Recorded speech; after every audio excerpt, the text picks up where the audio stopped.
It's a great honour that every year at this event the Cathaoirleach of the Council comes and addresses us on the subject of Roger Casement. So we're deeply grateful to Councillor Jim Gilday. And thank you also, while I'm at it, to our wonderful Master of Ceremonies, Margaret Brown, Marie de Brun, who's very well known in the area as well. I'm the chair of the Roger Casement Summer School, and the only reason I'm speaking at the moment is because last year I pointed out that there was a new biography of Casement, and it was on sale in every bookshop in Ireland, and it had been well received, but I think it's fair enough to say, by the Irish media.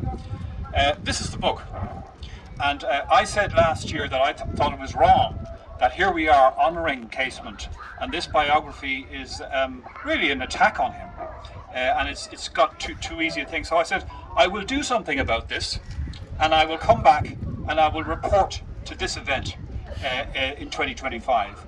So I had to keep my promise, and my promise was that what I've done is I've written a detailed review of this book, and I put a lot of research into it. It took me quite a few weeks to do the research, and I've submitted it to a magazine called the London Review of Books. Seeing as the book came from London, I thought it was appropriate that that's the publication I submitted it to. I don't know whether they'll publish it, and of course I don't know whether it's any good or not. It's up to other people to say that. But just to let you know that I'm not talking off the top of my head. I've written a 6,000 word review of this book, and I hope it'll get published somewhere. Now, let's just look at the cover of this book. You can see that its name is Broken Archangel. Broken. So Casement is a broken person. And look at the photographs. What the photographs on the front of the cover, what they show is that he's a divided personality. He's a basket case. And that's what the book kind of says. There's 3 points that I make in the review, and the first is on the question of psychology, and that seems to be the attack. Homosexuality can't be the grounds of attack these days. So psychology, and they said because he had a hard time growing up, because he was an orphan at the age of 12. The argument is made that he was emotionally empty, and that he had to do all his political stuff for that reason. Well, I don't think there's certainly no grounds for being certain about that.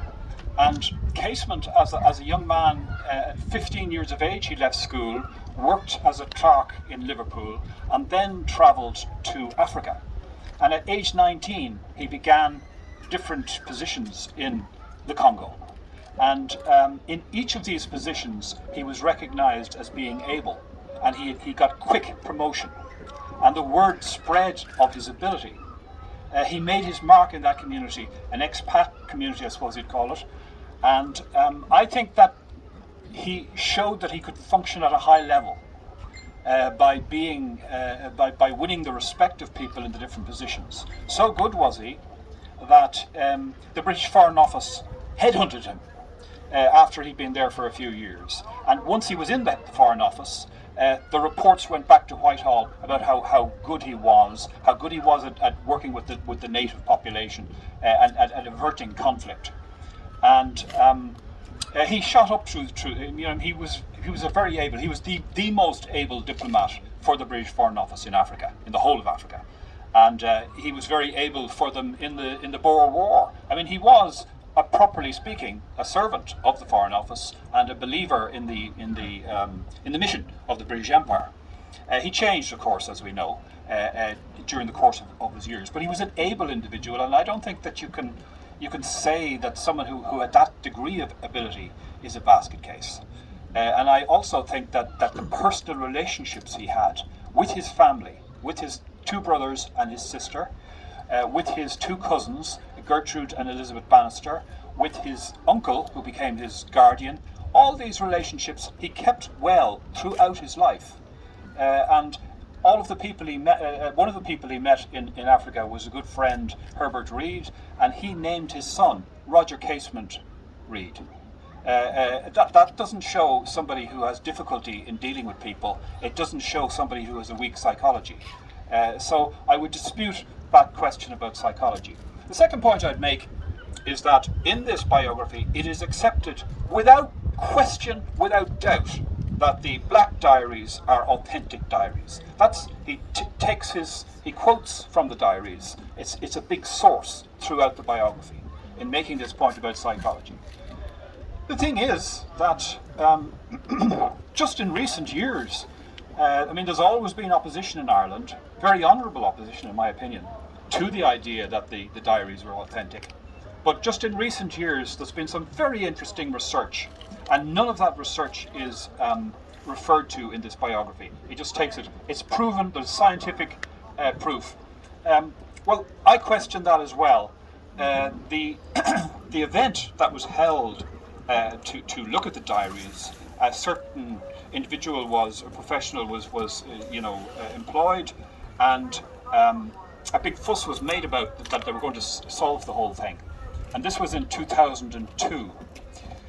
And the person responsible, it was not a government thing, it was a private initiative. The person responsible announced to television,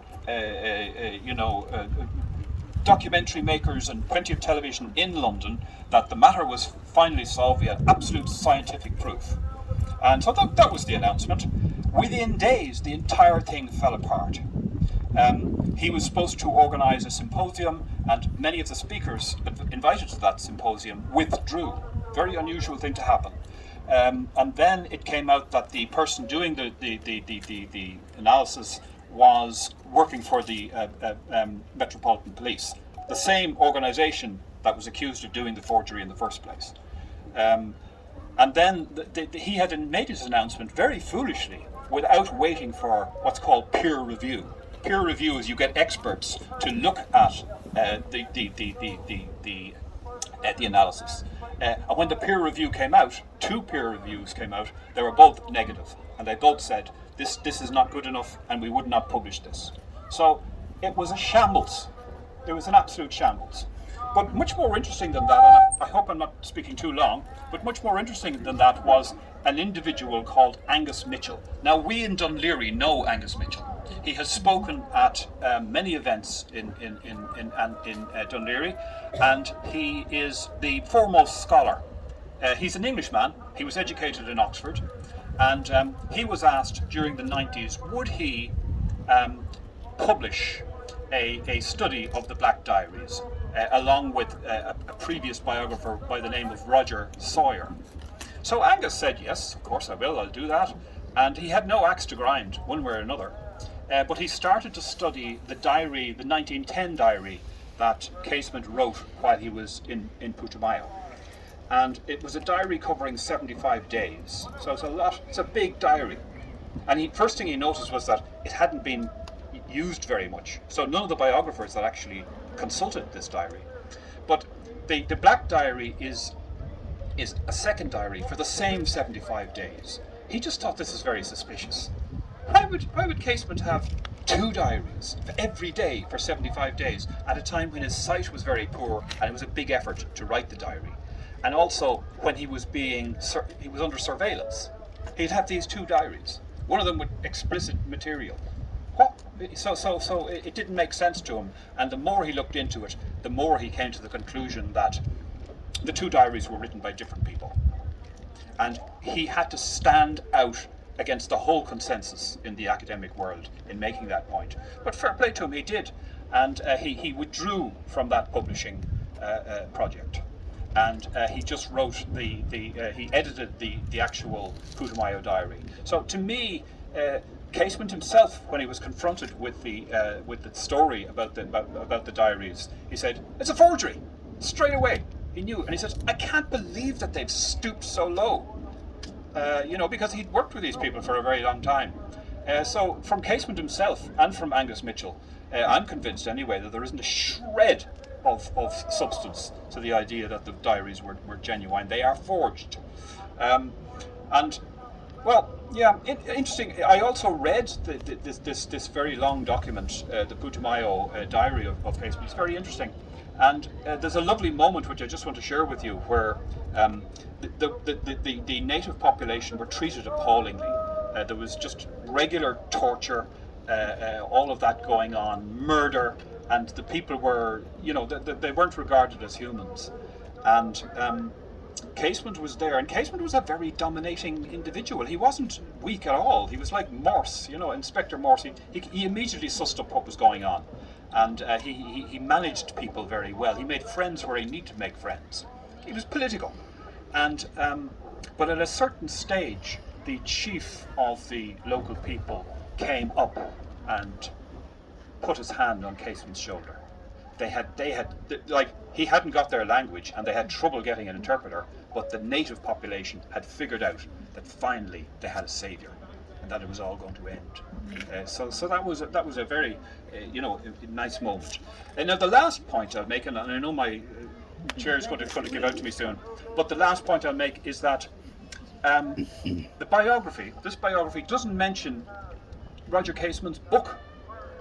Roger Casement wrote a book, and the book is the most important thing, and he said many times while he was a prisoner, this is what I will be judged by, my book, the crime against Europe. And it's not mentioned very much in the biography. In fairness to Roland Phillips, he does actually mention it a bit, but he doesn't give it anything like the credit it deserves. It is an influential piece of political literature, and as the Cathaoirleach has told us, it's the reason why our gallant allies is mentioned in the proclamation, which is the foundational document of this state. And what I found out recently is that one of the things that he says in that document is that the amount of trade that Germany was doing on the world market was catching up on Britain and was about to overtake Britain.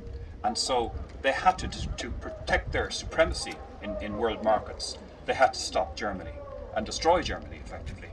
And Casement said that, and that point was picked up by the Irish political community, by the national movement, that it was a trade war. But De Valera, in particular, was impressed with that, and you see that in his speeches in the League of Nations in the 1930s.